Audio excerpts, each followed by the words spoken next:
And I'm going to spotlight Chris for everyone.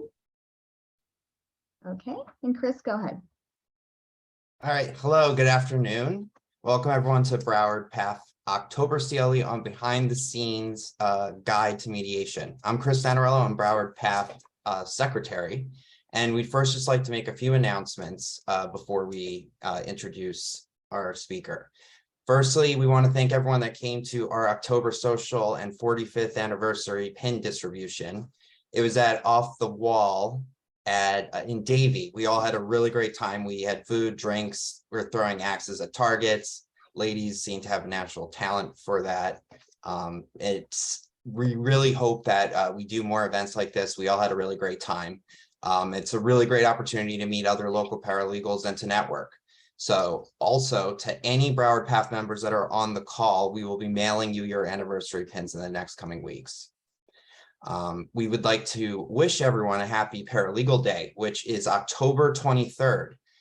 This is something that our PAF state president has been working on getting done and finally had Governor DeSantis sign it. So that is this October 23rd is officially Paralegal Day. So congratulations to that for everyone. Next, we would like to introduce our speaker, who is mediator Andrew Weinstein. He is a Florida Supreme Court certified circuit civil mediator and a Florida Supreme Court qualified arbitrator. He has been a litigator and trial lawyer in the state of Florida for over 26 years. During that time, he's represented both plaintiffs and defendants. Mr. Winston gained valuable experience working for two South Florida insurance defense firms, then made the switch to business litigation and plaintiffs' personal injury and wrong death matters. We are so happy to have him with us today to give us a behind the scenes guide to mediation. So without any further delay, I hand it over to Mr. Weinstein. Great. Thank you, Chris. Actually, it's Andrew Winston. Andrew Weinstein is Judge Weinstein's son. He's a friend of mine. Don't feel bad. I'm okay being confused for him. He's much better looking than I am. Good afternoon, everyone. Folks, thank you so much for asking me to come today and speak to you all about mediation. I will admit to you that I struggled a bit with this because normally I speak to lawyers about this type of thing, and quite frankly, the first thing that my personal paralegal suggested was some sort of primer on how to prepare for mediation. And we've talked about that a little bit and realized I'm going to be addressing the people that know much more about prepping people for mediation than I do. So what I decided to do is kind of give you a 30,000-foot overview, if you would, of what mediation looks like today in this day and age of Zoom, and we'll get going on that. Chris was very nice, read my bio for me. Thank you very much. That's what I look like without the silly headset, so I don't look like I'm announcing a football game. I did start out about 30 years ago working at law firm that some of you folks may remember, Pishka Kessler, Massey, Catchery, Holton, and Doberly, which is now a defunct insurance defense firm. Then went to Peterson Bernard and did medical malpractice and legal malpractice defense before launching my own firm and handling primarily plaintiff work. About 5 years ago, I decided that both my exit strategy and what I really enjoyed doing was mediating. I enjoyed the process. I enjoyed it a whole lot more than trial because it was a much more rewarding process and a lot less work and a lot more of a known result. I can't really see everybody because I'm sharing my screen, but have any of you been given the opportunity to actually attend mediation? I do. Carol, I see you do. Great. Mallory, I see. All right. So I see some hands up on the people that have their cameras on. So this may be a bit of a basic primer for those of you who actually attend mediation because you've seen this in action. But again, I think there's some things here that are new in this day and age. And if you haven't been to a Zoom mediation, it's an entirely different animal. So basically, let's talk about, and by the way, I shamelessly plagiarized all kinds of memes from Google because it makes my PowerPoints much more interesting. None of this is my work product. But this is a great pictographic that, kind of sums up what mediation is and what mediation's about. I'll talk a little bit more about this in a few minutes, but really what I like to say to the litigants and when it's my client and I'm a party at mediation, mediation's the best opportunity for both a defendant and a plaintiff to maintain their own control, their own self-determination, because if you go to trial, you're putting your fate in the hands of six strangers who may not know or care about the case, may not understand the experts, may not listen to the judge, may lie and voir dire to get on a jury, or more frighteningly, may not know how to get out of jury duty, which all of you are experienced paralegals, you know how easy it is to get out of jury duty. You basically just have to have a strong opinion. So for those people, I always stress to, and I'll talk again a little bit more about this to the litigants and to my own clients, go to McDonald's, order your hamburger without pickles 10 times and see how many times it comes back correct, because the people in the back at McDonald's are going to be the type of people that are going to be on a jury. When I pick my juries and when defense lawyers and other plaintiff lawyers pick their juries, we want people who not only already agree with us, but if they don't already agree with us, we want people who are, and I hate to say this, weak-minded enough so that we can try and convince them to side with us. So mediation is a great way to accomplish a known result as opposed to gambling in front of a jury and extending that process.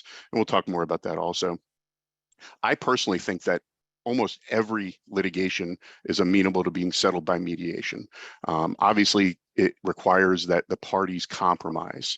I say, to people all the time, a good mediation or a good settlement is one where, in my opinion, everybody leaves not unhappy, but vaguely dissatisfied, like they gave up something that they didn't feel they should have, or they gave something that they shouldn't have.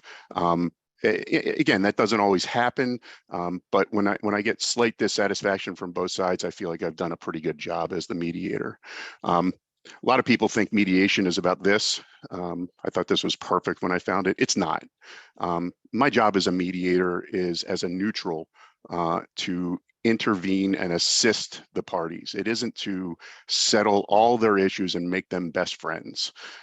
That's not going to happen, especially if the parties are in litigation. God forbid it's a family mediation or a probate mediation where there's a battle between family members. The wounds run deep, and a settlement does not heal those wounds. All a settlement accomplishes, for the most part, at least in the majority of the mediations that I handle, is transfer money.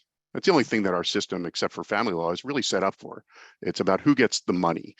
So I look at my job as a mediator and as a neutral. My job is to get the defense to offer as much as I can and get the plaintiff to take as little as they can. Does that mean that I want the plaintiff to undervalue their case and settle low? No. Does it mean that I want the defendant to pay more than the case is worth? No, but that's not my job. My job is to bring the parties together. And even if I'm not going to get them to kiss and make up, at least get them to arrive to a point where everybody can feel comfortable that it was a fair settlement. Preparation is key. Everything we do in the legal profession revolves around preparation. Every trial lawyer has horror stories about showing up at trial and not having turned every page of a medical chart and suddenly you get surprised by something. Mediation is no different. For a mediation to be successful, everybody needs to be there prepared. I can tell you that one of the few things that frustrates me as a mediator is when one side or the other shows up and they're ignorant to the facts of the case, to the details, to the procedural posture of the case. It troubles me as a mediator because it really demonstrates that the lawyer at least is not doing what needs to be done. And the very first thing that the lawyer needs to do is prepare the clients for the mediation process, because while mediators and lawyers, we live in this world and many of us mediate regularly. Even if you're not a mediator, if you're a litigator, you're going to be in mediation. Clients usually are not experienced in mediation, and you need to educate them and let them know what to expect. We all know this person. This is the lawyer that at the 11th hour demands that you get everything put together.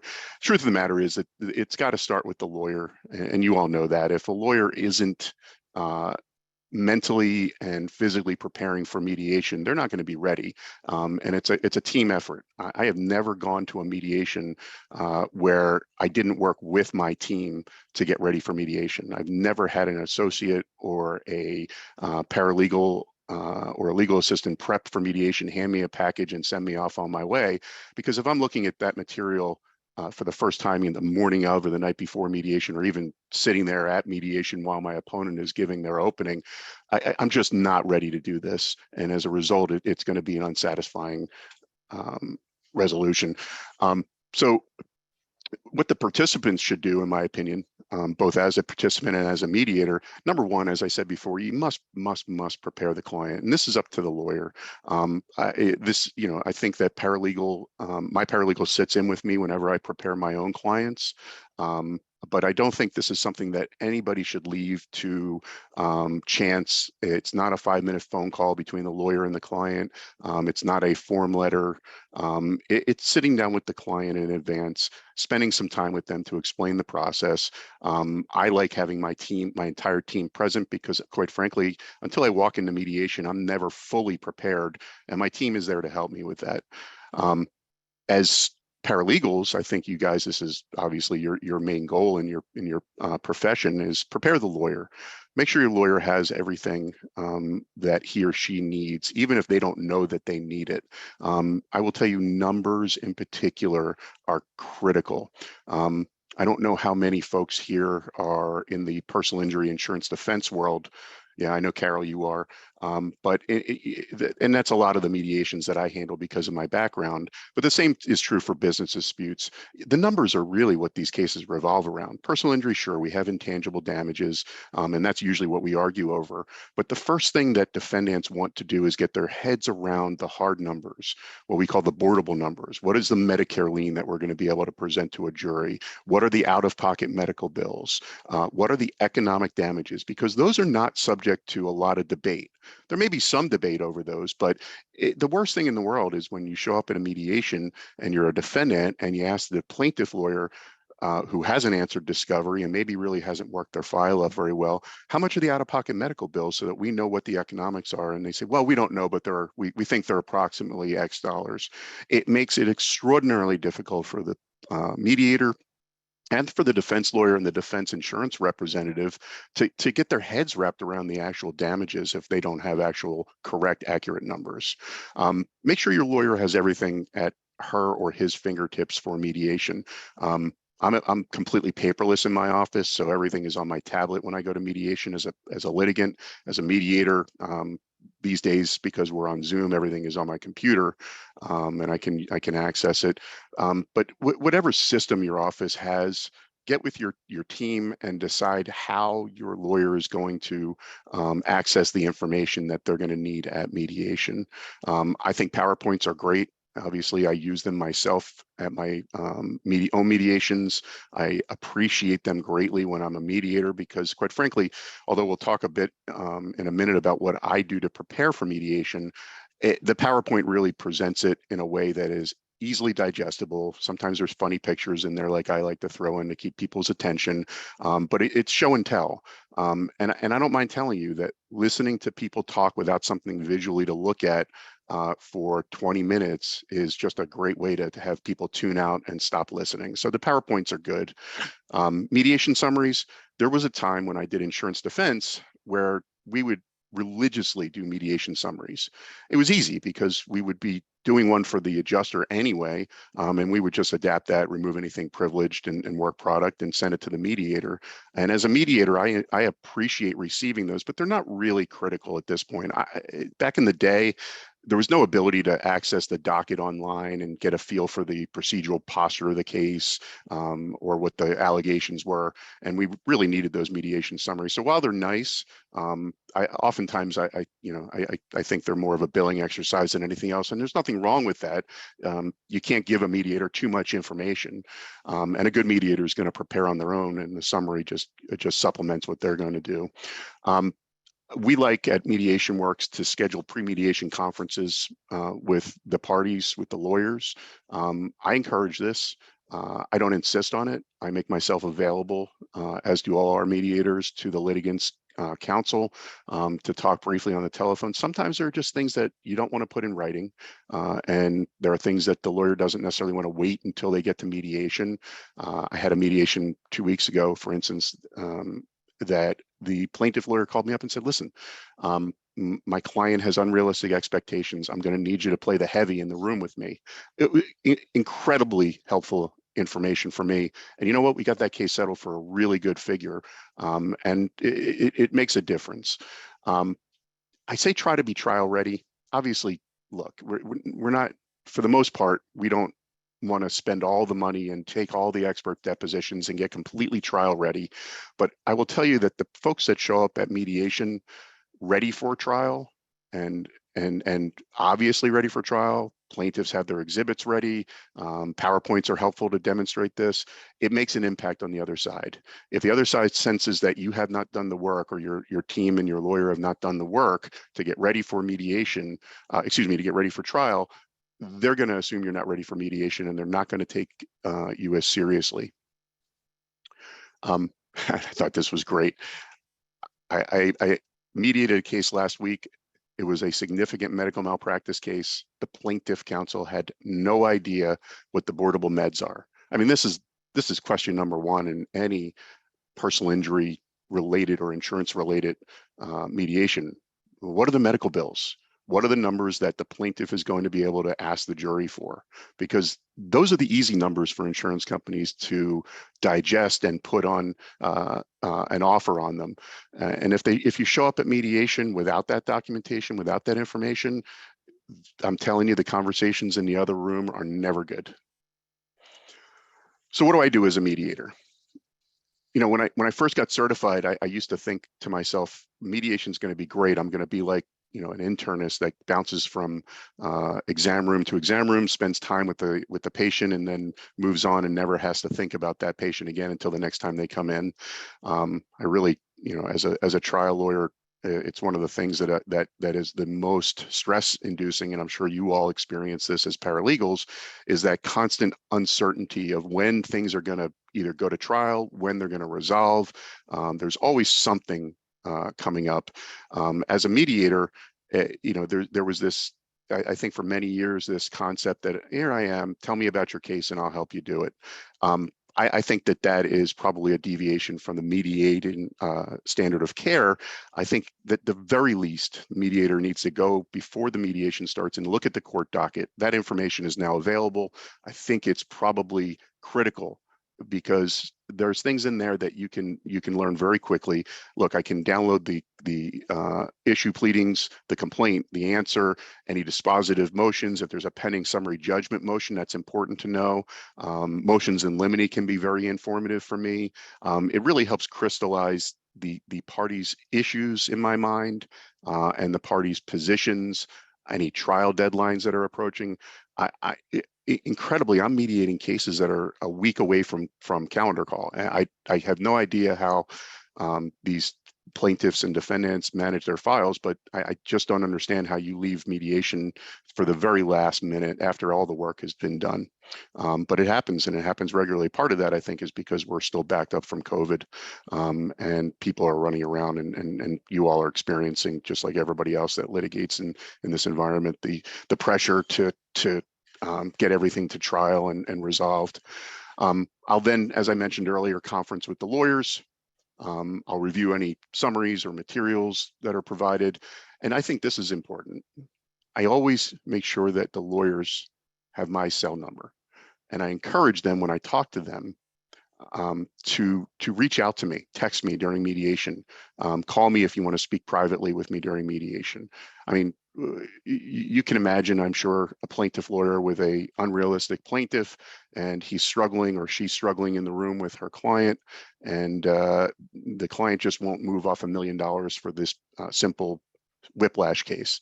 Well, that case is either going to impasse very quickly, or they're going to get me to help and go into that room and explain the facts of life to the plaintiff as to why a whiplash is not worth $1 million. I'm exaggerating, obviously, but you'd be surprised.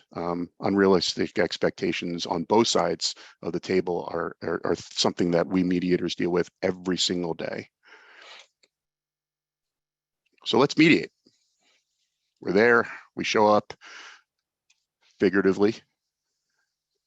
So let's talk about in-person mediations versus Zoom mediations real quick. Obviously, we're here all today by Zoom. I love Zoom, and I'm actually on the Broward Bench and Bar Committee, and I was on the subcommittee to make sure that Zoom stayed in place, at least in Broward, for motion calendar, UMC, calendar call, and not evidentiary matters. There's a small cadre of judges in Broward that would like to go back to in-person for UMC and calendar calls.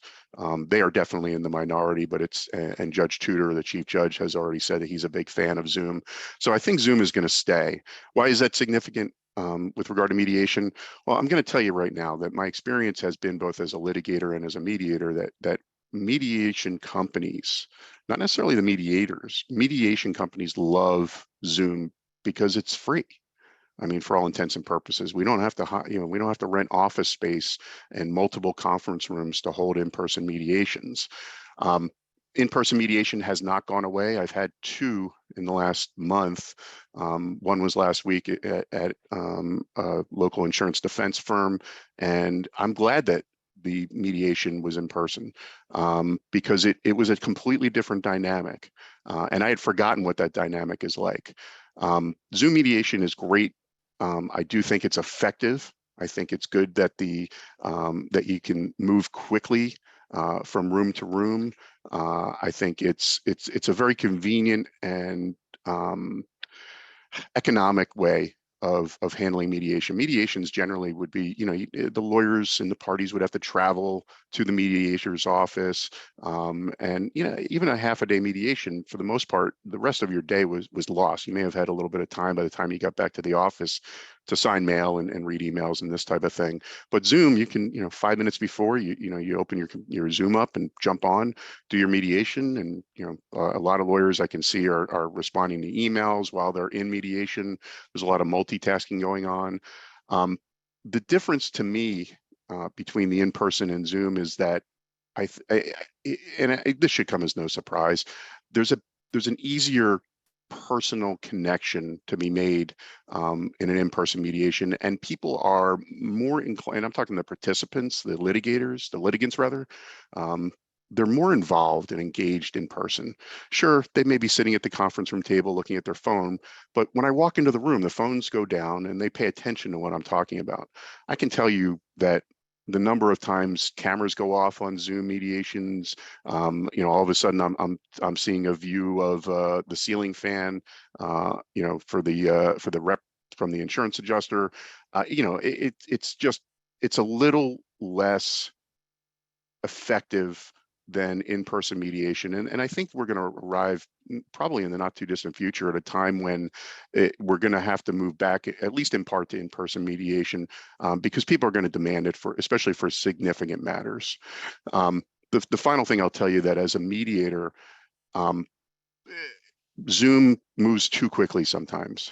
I'll get a position or a statement or an offer or demand from one room, and I will blink into existence in the other room and really not have given myself the opportunity to digest it and kind of think about it, and things kind of accelerate. Whereas in person, I get the information and I leave the room and I walk down the hallway. As I'm walking down the hallway, I'm thinking. By the time I get into the other room, I've had a few minutes to gather my thoughts and consider how I'm going to present the other side's position. So if there's a lesson to be learned, it's that Zoom mediators, we as mediators, need to slow down when we're in Zoom mediations. Regardless of whether you're in person or in Zoom, as I believe that the mediator should meet with the parties first at the beginning of the mediation individually. While we're doing Zoom mediations, I'll put everybody into their individual rooms. I'll spend some time with the defense, usually just introducing myself or saying hello if it's people I've worked with before. They know, the lawyers for the insurance defense firm and the insurance reps, they do this all the time, so it's not like they need to have things explained. I'll spend a fair amount of time in the plaintiff's room explaining the process. Hopefully the plaintiff's lawyer has already done this, but it's important to hear from the mediator, and it's important, I think, for these litigants to have that one-on-one with the mediator. Then I make it I close all the breakout rooms and I have everybody go into the main session. Now I do that whether we're in person or in Zoom. I meet separately in breakout rooms and then I bring everybody together. I give a very short mediator opening. For those of you who have been to mediations, you have probably experienced long, I mean, sometimes half-hour, 40-minute opening statements by the mediator. I disagree with that.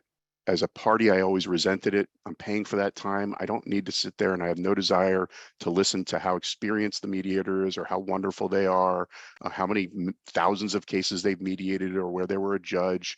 The fact that we've hired the mediator and both sides have agreed to the mediator, I've already explained that to my client.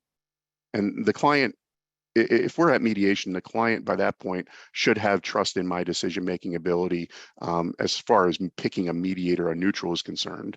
So my mediation opening is to remind everybody about the confidentiality of mediation. It's to let everybody know this is a great opportunity to maintain your own control over your own destiny. Introduce everybody, and then we get started. I'm talking less than 5 minutes before we enter the main room and the plaintiff lawyer is giving her opening statement. And that's, the party presentations are kind of like a opening statement at trial, followed by a defense opening statement, and then I give the plaintiff an opportunity to respond to anything new that they may have heard or didn't address. And then I try and quickly get the parties to break out or get into their own rooms, what we call caucus. In person, that means that one side will leave and go into another room. In Zoom, that means I move everybody into their own breakout rooms. If there was an offer already given, then I'll go and start with the defense and discuss the offer and begin those negotiations. If the plaintiff has not made an offer in their opening, or if there is no pending offer and they want to discuss it with me, I'll spend time with the plaintiff. The initial caucus meetings can take quite a bit of time. I'm in those rooms with the parties for a number of reasons, and I'll go through my strategies in a minute on another slide, but I spend time in there to get to know the parties personally as much as I can, particularly the plaintiffs, find out their motivations, find out their expectations, try and get a handle on whether the lawyer truly has the client's confidence, and we like to use the term control, client control, not really a term I love, but the truth is we need to be in a situation where the clients are confident that their lawyer has their best interests in mind and is going to pursue the case to the best of their ability, and they need to understand that I'm there as the neutral. I'm not there to favor anybody, but I am there to try and get them as much money as I can. Once negotiations reach their ultimate conclusion, and I'll talk a little bit more about my strategies for getting there, we arrive at either an impasse, which means that the case didn't settle, the parties did not agree, and my company will file a notice of impasse with the court, and everybody trucks off to trial or towards trial. I always tell the litigants that these cases can settle at any time, even after a jury verdict was returned. So to keep that in mind, that settlement discussions are always something that should be on the table. We sometimes adjourn mediations. I just did that this week. Do you want to do it? What time do you get here? I think someone's got their. So you guys want to do it at like 10:30? Is that good? Make sure you mute yourself. Okay, I just muted that person. Go Great. ahead. Sorry about that. Thanks, Carol. No worries. I mean, Chris can do it a little. Or maybe I didn't. Hold on. Or he can. Okay. Right. Let's go. No worries. No worries. Adjournment is when we stop the mediation and reset it. It happened last week. Plaintiff showed up with new information. Defendant came into I went into the defendant's room and they said, we don't have enough money here based on what we just heard. Was another surgery that the plaintiff hadn't disclosed yet. I don't understand how you go to mediation and keep things like this in your back pocket. You must, in my opinion, make sure the other side knows everything. Trial might be a time for surprises if you can pull it off, but mediation is not. You want the other side to show up at mediation with every penny that you can get them to show up with. And if you show up and try and surprise them with, a gotcha, I got great stuff here, it's not going to go well. And it's either going to impasse very quickly, or as I try and do, adjourn, so it gives the other side time to digest the new information, maybe do some supplemental discovery, and then let's come back when they've fully and completely evaluated the case. And then of course, the third option is settlement. Then if it settles, we execute a mediation settlement agreement. My company does it by DocuSign. There's another company in the town that a lot of people use, Matrix.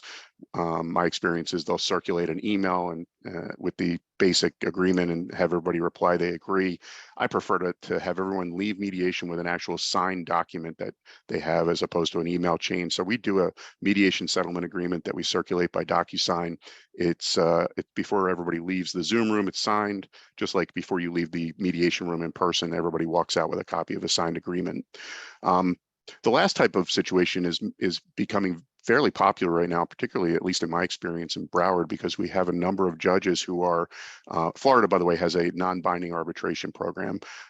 It's not required, but it's discretionary on the part of the judges, and it can be helpful. It can also be expensive.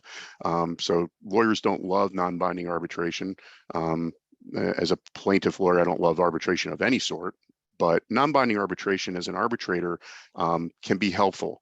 And I would imagine that most of you are aware of what the non-binding arbitration program is like. But basically, you go to arbitration, you can select one or up to 3 arbitrators, and you present a little mini trial, provide the arbitrator or arbitrators, the panel, with all your materials, and then ask them to render a verdict, basically. It's almost like an advisory jury verdict. And if you like, as a defendant, the award, you pay it and the parties are done. If you don't like it, you can file a petition for a trial de novo, meaning that you want to reject that arbitration award and go to trial. Judge Carlos Rodriguez in Broward in particular has sent me probably 4 non-binding arbitrations in the last couple months. He's referring everybody to arbitration. He wants them to do these things. And what we've been doing on all of them is combination mediation arbitration. So we get together, we try and mediate the case. If it impasses, then the parties send me all their materials and I issue an arbitration award based on the information that they've provided me with. It's a bit of it's not optimal because I'm learning things as a mediator that the arbitrators would not normally know. But assuming the parties are in agreement, it's become a very cost-effective way of dealing with being ordered to arbitration, non-binding arbitration by your judge. So some of the strategies that I like to employ, and again, you know, I am far from the first person to be a mediator in Florida. So I have leaned on a lot of mentors. One of my first mentors was a medical malpractice defense lawyer named Bill Zai. You would be hard pressed over his 50-year career to find even one person to have a bad word to say about Bill as a litigator and defense lawyer. And as a mediator, he's one of the best out there and is probably booking 5 or 6 months out as a result. I spent a lot of time with Bill and guys like him getting information and strategies, because it's not really 100% evident when you're in the trenches as a litigator as to what the mediator's doing. Now that I am a mediator, for instance, there's a thing called brackets that I'll talk about in a minute. I hated them as a litigator. I love them as a mediator because it serves a purpose for me much more than the litigants. So the biggest problem that you run into is when people show up at mediation and they're beating their chests, right? Yeah, we're here to to participate in good faith, but we're going to trial. There's no way that they're ever going to put enough money on the case, or there's no way that we're ever going to pay the money they want. It's trial time. This is a real problem. People show up at mediation with that cavalier attitude. It's self-fulfilling prophecy. The other side doesn't care whether you are a good trial lawyer. I shouldn't say that. They always care about the abilities of the lawyers on the other side. They don't want to hear about it from them. They don't want to hear about it at mediation. They don't want to hear about how you guys try cases all the time. I've mediated for some very, very prominent law firms. Almost none of them talk about how good a lawyer they are or how good their firm is.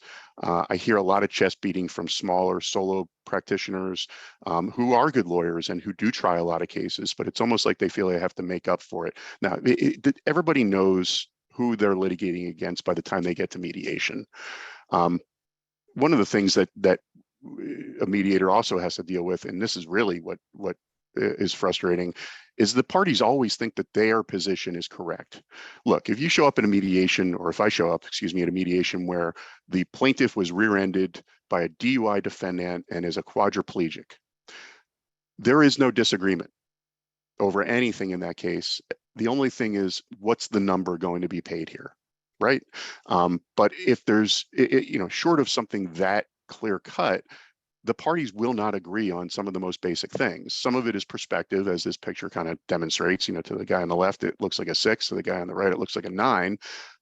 My job as mediator is to try and bring these folks together and not necessarily change their minds, but at least get them to understand the other side's position and give it due deference in their own evaluation of the case. And I always stress to lawyers when I'm in mediation, I understand your position, and I'm not disagreeing necessarily with your position, but what about their position? How are you right on every single thing and they're wrong on every single thing? Because that just doesn't happen. So real briefly, because I want to leave some time for questions. Get to know the litigants and their motivations. I already talked about that. I'll spend a fair amount of time, and I give everybody the heads up right away, especially the defendants. I'm going to spend a good bit of time with the plaintiffs talking. I let the plaintiff lawyer know that in our pre-mediation conference, I'm going to spend time talking to your plaintiffs about things that have nothing to do on the face of them with this mediation. Because I need to get, look, I've got a very limited, finite period of time to get to know the human beings involved in this case. I understand the lawyer's motivations. I mean, look, plaintiff lawyers, we do this, we represent injured people for money. It's what we do for a living. Defense lawyers, look, I know what their motivations are. Defense companies, insurance companies are in the business of collecting premiums, not paying out claims. So their goal is to save as much money as possible.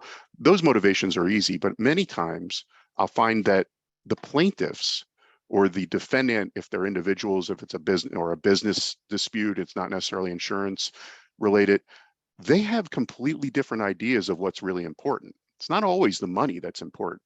Unfortunately for them, but they may want an apology, they may want something specific. Unless it's a case for specific performance, the only thing that I'm ever able to do is get them money.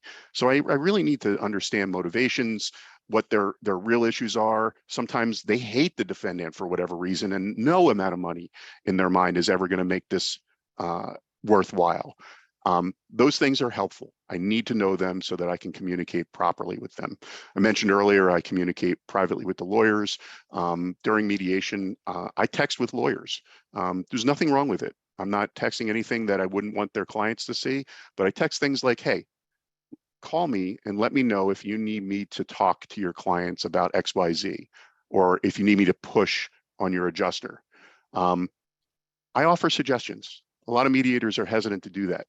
I'll make the offer. I don't blurt out my suggestions. A good example of this would be, when plaintiff is looking at an offer and it's not enough, and they're trying to, there's always these maneuvering to try and keep the number that you want to end up at, whether you're a plaintiff or a defendant, keep that kind of in the middle of the parties' positions.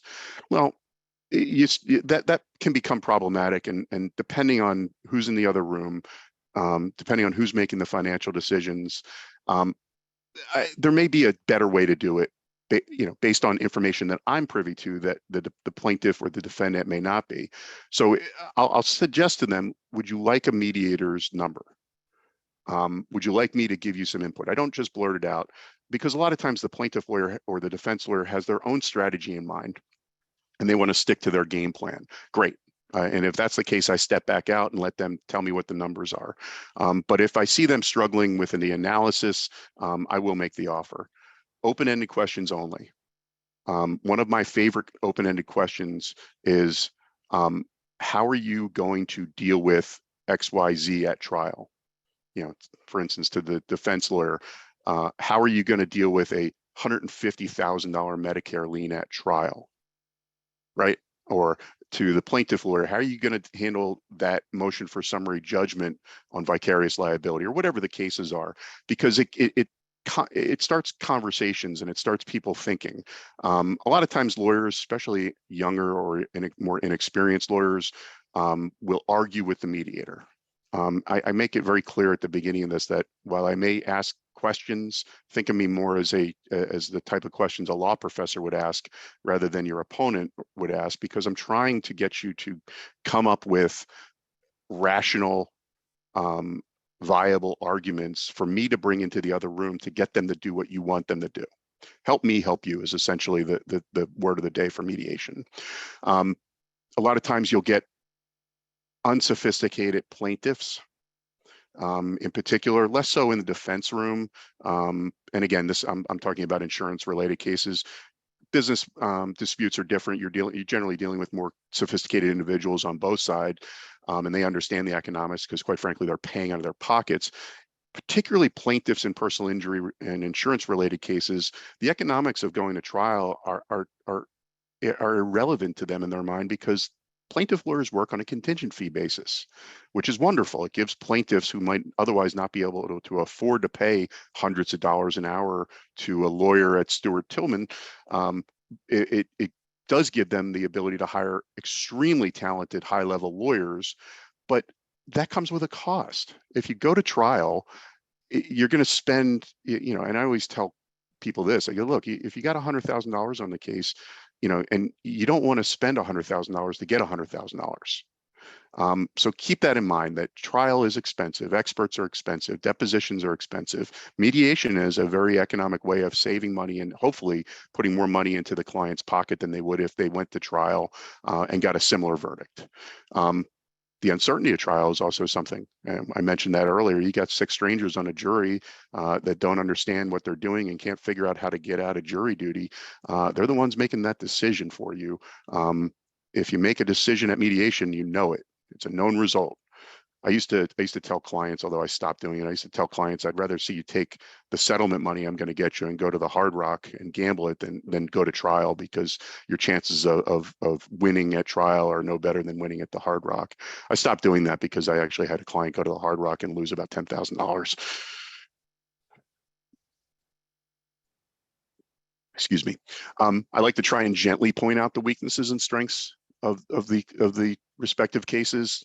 No litigant, no litigator wants to hear the mediator denigrate their case, particularly in front of their client. That's what I use open-ended questions for a lot of times, because it stops that accusatory feeling or accusation that there's something wrong or they're doing something wrong, and makes it kind of a conversation. Brackets are great. They don't get cases settled. So what a bracket is, for those of you who may not be familiar with it, I generally will wait till I'm at a point where the parties are still far apart and it's starting to seem like there's no, it's a bridge too far. We're not going to bridge the gap. And I'll ask the plaintiff, I'll say, why don't you think about giving me a bracket? And what a bracket is from the plaintiff would be, all right, I will come down to $500,000, Ms. Defendant, if you come up to $200,000. That's the bracket. The plaintiff's bracket is proposal is to negotiate between $200,000 and $500,000. I then go into the defense room and present that bracket to the defendant. The defendant can do one of 3 things.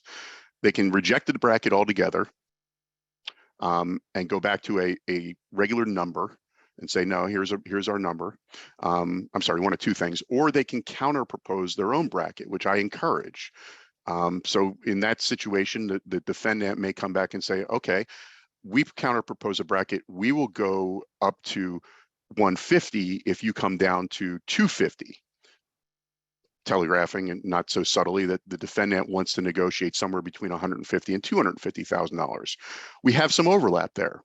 It's a small amount of overlap. There's a $50,000 window where the parties are willing to negotiate.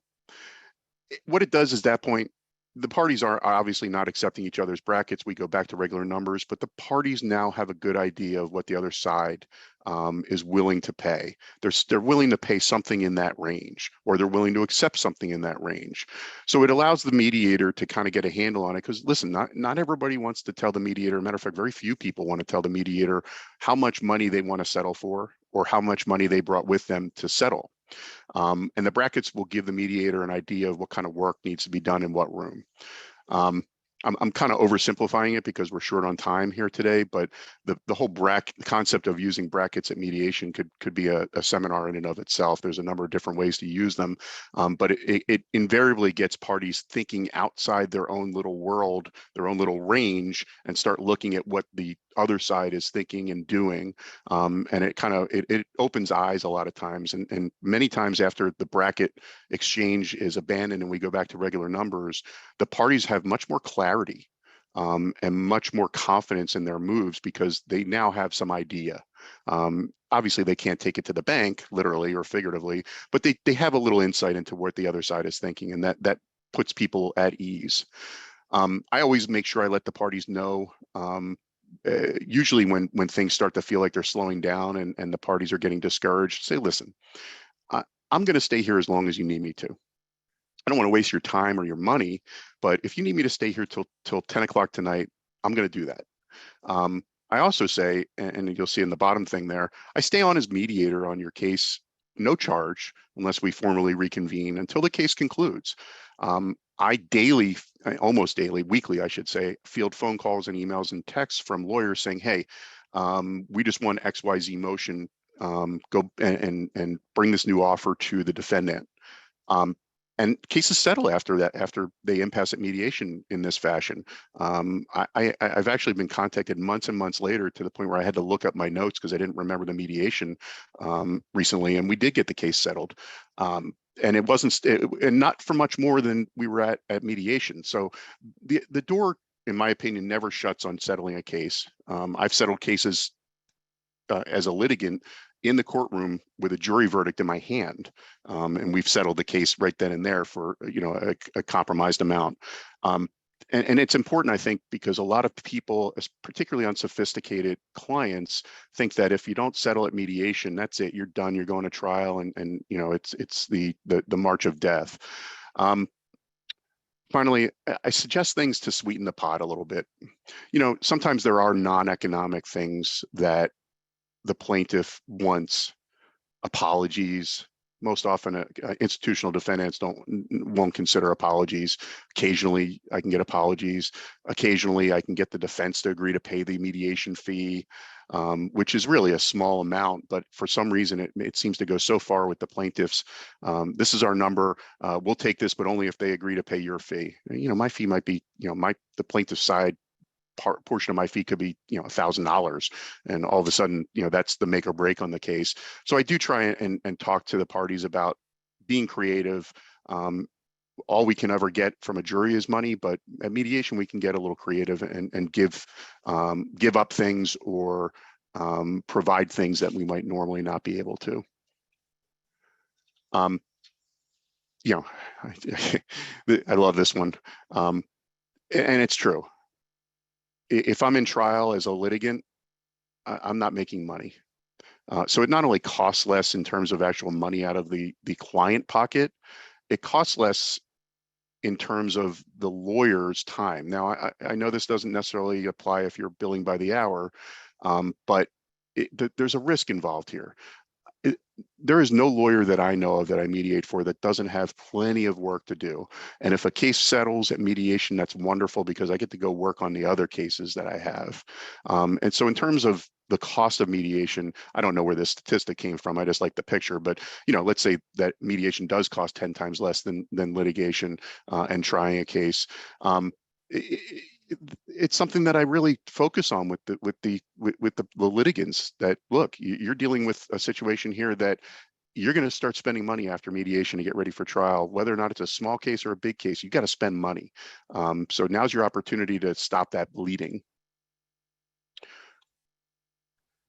So if you meet me, you know that this is not quite a self-portrait, but it's close because I'm a large guy.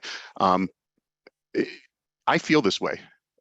I feel like as a mediator, I have failed if I don't settle a case. And I think all good mediators feel that way. There is no winning in mediation except for the mediator. I consider it a victory when the parties walk out of there with a settlement. And I literally send follow-up emails to all litigants when a case doesn't settle, apologizing, not because I necessarily feel like I didn't do a good job, but apologizing that I wasn't able to get through to the parties. So we already talked, and I won't belabor the point, but the three different ways this can happen is impasse, adjourn, or settle. We talked about the mediation settlement agreement. And that's my info. I'm gonna go ahead and leave that up there. Look at that, 10 minutes left, just enough time for any questions. I can stop sharing my screen too, so I can, if you have any questions, I can actually see you guys. So I'm going to open it up to questions now. I'm going to just make one announcement that if you have not changed your display name, if you don't know how to do it, just put it in the chat, or the code for today's mediation. Everyone, I've taken your role if I could see your first and last name. Otherwise, it's let's mediate. So just send me an email that says let's mediate if you don't have your first and last name displayed. Otherwise, I have your information. So this is great information. Thank you so much, Mr. Winston. One thing I wanted to add for the paralegals on the call, and you could chime in on this, in terms of the preparation for your attorneys, your clients need to know what, if you're on the plaintiff side, what is going to be their end of the day amount. So make sure you're getting your cost together, because there's little things like that that paralegals and legal assistants, the attorneys rely on you to do that. So that's one of the prep things. And then when Mr. Winston was talking about all the fees, if you know you have 6 or 7 experts and they charge XYZ to go to trial, having in mind the amount that is going to be spent to try the case is a good little measure to have to present to the client. So I think that's always a good thing to do. Yeah, if I could comment on that, Sure. very common on the defense side, they've already had a budget. They're required by the carriers to produce a trial budget. So they have, this is exactly right, and thank you for bringing it up. On the plaintiff side, I think it's important to know what your anticipated costs are. Many times I'll ask the plaintiff, how many experts do you have lined up and where are they? Because you could spend $50,000 in a month between mediation and calendar call. Exactly. One person asked a question about using the same person to both mediate and do the non-binding arbitration. Is there any conflict with that, or have you had any experience where attorneys want to use a different person for those two? Yeah, I think there is an inherent conflict of interest, but I don't think it's one, especially considering the purpose of the arbitration, non-binding arbitration program. As long as the parties acknowledge it and are willing to waive it, I don't have a problem doing them. I do know some mediators who refuse to do it because they're not comfortable with it. I am comfortable with it, and so I do it. Well, I don't know if you could see the chat, but everyone's saying how great this CLE was and how thank you. It was. One person asked if you were willing to share the presentation. I love the memes, by the way. Absolutely. Yeah, I think I emailed it to you before the meeting today. If you need me to Dropbox it to you, if it didn't come through, let me know. And one comment in terms of paralegals who are not currently going to mediations with their attorneys. One way to get in the room, the PowerPoints, like not everyone does PowerPoints, but to the extent that you could encourage them to do that, being that technically savvy person to be sitting next to them if they're not technically savvy. I'm sure you could share that sometimes that's a big frustration with attorneys not able to screen share or sharing their messy desktop. Well, Tell us about that. So true, so true. And my own personal story might help. We used to pay our exhibit company, who does phenomenal work, tens of thousands of dollars for our mediation PowerPoints, because we would have them do all our trial exhibits at the same time, so we could put them into our PowerPoint. I became frustrated with the cost of those, especially on the smaller cases, because I got to the point where I was using a PowerPoint on every mediation. And so my paralegal and I taught ourselves how to use PowerPoint and how to generate, a good PowerPoint presentation. I'm not going to lie, my then teenage children helped us learn how to use PowerPoint. But I will tell you that there are especially some older lawyers who are still paper bound and not particularly computer savvy, that I'll get them in their camera is facing, their camera's facing the back of their head. It's so helpful to have a tech savvy paralegal professional in the room with the lawyer, helping run those things. Whether or not you prepared the PowerPoint or an exhibit company did, somebody that understands how to share screen properly, how to transfer from room to room properly, it's invaluable. And that's a great way to get yourself in the room if you're not there yet. Absolutely. Be involved in those discussions. By the way, and parenthetically, I love it when a paralegal appears with his or her lawyer at mediation, because to me, it means that the person that actually knows the case best is in the room. Yeah. And that's you guys. You guys know the case better than your lawyer does almost always. Yeah, I've been attending mediations with my firm for a decade. So like the mediators that we use tend to know me, but they know, but the attorneys turning to me asking about a medical record reference or whatnot. And sometimes you could even, when you're the mediator or when the other side is there, you could like correct them if there's a issue with information and bring things to their attention. So knowing what the medical liens are, knowing all the medicals you could board is really important for that whole process. Does anyone have any questions, or is anyone brave enough to unmute themselves and ask your own question? We have like a couple minutes, and then at the end we take a little group shot so I could thank you on social media. Everything was very informative. It was a great presentation, and we thank you so much for your time. I'll just see if anyone has questions. Oh, go ahead, Valerie. Sorry. I actually have one comment, then I have two questions. Okay. The first comment, and I was going to let you know, anytime that we do a pre-suit mediation, our firm will not mediate, or my attorney will not mediate unless we have a demand and the lien, the Medicare and Medicaid liens. We will not do it because, like you said, how do you mediate when you don't have the lien? So we always want to get that first before we'll mediate. So that's just a comment I'm making if you're in pre-suit. I do have a question, because I don't know if this has ever come up. If mediation was reached and the plaintiff goes home, let's say, and they're thinking, I don't want to do this, I changed my mind, can they actually back out of that agreement mediation? Nope. Not, and I shouldn't, Lisa, first of all, great question. Thank you. I shouldn't say never. Obviously, you know, we're all in the legal profession. We know that there's no such thing as never. You know, under certain circumstances, if the client comes forward and says that the mediator and the plaintiff lawyer, you know, strong arm them, it was duress, you know, and they didn't really give authority. You know, we're talking evidentiary hearings, motions to withdraw. I mean, it's a horrifying mess. But the reality is, I would say 99.9% of the time, this is exactly why we have a signed mediation settlement agreement as opposed to just this chain of emails. You must sign, in my opinion, a mediation settlement agreement, because buyer's remorse is a real thing, right? I mean, Yeah. you know, people leave these mediations and they're like, I should have gotten more money. My lawyers, sold me down the river. Once they sign, it's almost always a done deal. And then I just wanted your opinion on something. We have we do defense work and I do like mainly nursing home negligence defense. That's my main thing I do as a paralegal. But I've seen where the plaintiff's counsel will suggest a mediator, and then we find out that mediator used to work at the firm. What do you think of a mediator who used to work at a firm being the mediator on the case? Do you think that's a bad idea? I think it is not a bad idea if the parties are comfortable with it. It all comes down to the parties being comfortable with it. I managed a different firm than I'm at now for 17 years.